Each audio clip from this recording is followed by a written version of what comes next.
देखिए, सुबह जब मैं जयपुर जा रहा था तब तब रास्ते में मुझे जानकारी आई थी इस दुखद घटना के बारे में। तब मैंने जिला कलेक्टर महोदय और एडीएम साहब से व्यक्तिगत फ़ोन करके इस घटना के बारे में पूरी जानकारी ली थी। और उस वक्त जो बताया गया था वो यहाँ आकर के देखा तो बहुत दर्दनाक और बहुत दुखद घटना है। और इस घटना में 7 श्रमिकों की जान गई है और जिनके सिर्फ अस्थियां ही प्राप्त हुई हैं, पूरी तरह से वो जल चुके हैं। और 9 श्रमिक जिन्होंने अपनी निकल के यहाँ से जान बचाई विस्फोट के बाद, वो सुरक्षित हैं। 4 का इलाज दिल्ली में चल रहा है, बाकी सुरक्षित हैं। मैं जब विधानसभा पहुंचा तो माननीय मुख्यमंत्री जी के संज्ञान में ये विषय था। उन्होंने मुझे बुलाया और मुझे निर्देशित किया कि आप तुरंत प्रभाव से भिवाड़ी के लिए रवाना हो। उस निमित्त में आया हूँ। जिला कलेक्टर महोदय से जानकारी करने पर मुझे प्राप्त हुआ कि ये फैक्ट्री रीको द्वारा श्री राजेंद्र जी के नाम प्लॉट दिया गया था। उन्हीं के नाम ही बिजली का कनेक्शन है और उन्होंने इस प्लॉट को सबलीज कर दिया था किसी दिगर व्यक्ति को। और ये चूँकि गारमेंट जोन है, यहाँ कोई और व्यवसाय हो नहीं सकता और कोई उद्योग चल नहीं सकता गारमेंट्स व्यवसाय के अलावा। लेकिन दुखद ये है कि यहाँ आतिशबाजी का काम हो रहा था और बंद करके हो रहा था, बाहर ताला लगा के, अंदर जिस प्रकार से हो रहा था, लेकिन गैर कानूनी और गलत तरीके से हो रहा था, जो मुझे जानकारी जिला प्रशासन ने दी है। जिन मृतकों की आपने बात करी है, श्रमिकों की, क्योंकि उनके केवल अस्थियां ही प्राप्त हुई हैं, उसमें परिवारजन से बात हुई है, डीएनए टेस्ट के माध्यम से उनकी पहचान होगी। और ये बताया गया कि बिहार के ज़्यादातर ये श्रमिकगण हैं और मोतिहारी जो हमारे कलेक्टर हैं, हमारी कलेक्टर साहब और मोतिहारी कलेक्टर साहब से लगातार सतत संपर्क में भी।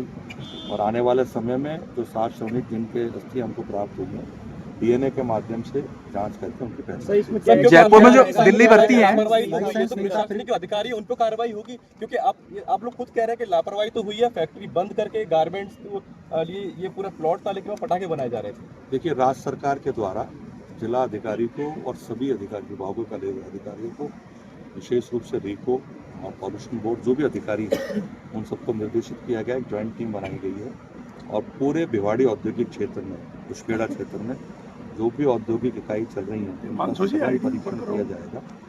जो जिस औद्योगिक इकाई जिस चीज़ के लिए इसने अपना जो भी सर्टिफिकेट दे रखा है जिसको चलाने के लिए, यदि वो उसके विपरीत चलाई गई तो उन उद्योगों को बंद भी किया जाएगा।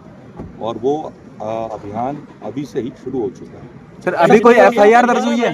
कोई एफआईआर दर्ज हुई है अभी किसी के खिलाफ? एफआईआर के बारे में हमारे पुलिस अधिकारियों ने बताया कि एफआईआर मान ली गई है। जल्द एफआईआर दर्ज करके प्रारंभिक तौर पर किसी को दोषी माना है?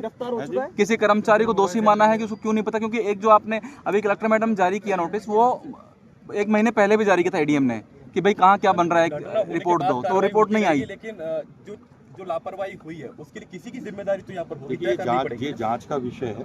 आने वाले समय में जांच में जो भी दोषी पाया जाएगा उसके खिलाफ कार्रवाई। सर, यहाँ ये सबसे बड़ी चौथी कार्रवाई है, ये सबसे बड़ी कार्रवाई। सर, नंबर्स को लेकर के क्या नंबर्स जो 9-7 आपने बताए हैं सिर्फ उतने ही हैं, बाकी अब रूल आउट आप कर रहे हैं कि और कोई भी मिसिंग नहीं है? देखिए, जो फैक्ट्री के, क्योंकि मालिक से तो अभी शायद बात हो नहीं पाई है, जो चला रहे थे इसको, जो मैनेजर इसको रन कर रहा था, वो पुलिस के पास है अभी, जो मुझे जानकारी दी गई उससे जानकारी। सर, जैसे और एक मिनट, जो श्रमिकों का ठेकेदार है उसका साला भी शायद इसमें घायल अवस्था में पाया गया है। उसने जो जानकारी दी है, उस जानकारी का अधिकृत सूचना जो मुझे पुलिस ने दी है वो मैं आपको बता दूँ। क्या सरकार की तरफ से कोई सहायता आर्थिक मुआवजा श्रम विभाग के जो भी नियम होंगे उसके तहत। पीएम ने भी सर इस पर ट्वीट करा है अभी और हाल ही में दुख भी जताया है। निश्चित रूप से माननीय प्रधानमंत्री की, माननीय मुख्यमंत्री की संवेदनशील, और देश के किसी भी हिस्से में इस प्रकार की घटना घटती है तो ये घटना मैं अमानवीय मानता हूँ, बहुत दुखद घटना है। माननीय प्रधानमंत्री जी, क्योंकि संवेदनशील प्रधानमंत्री है, माननीय मुख्यमंत्री जी संवेदनशील मुख्यमंत्री, इसलिए ट्वीट स्वाभाविक। सर, विभाग लगातार मॉनिटरिंग करता है औद्योगिक क्षेत्रों की, क्या यहाँ मॉनिटरिंग नहीं की जा रही थी?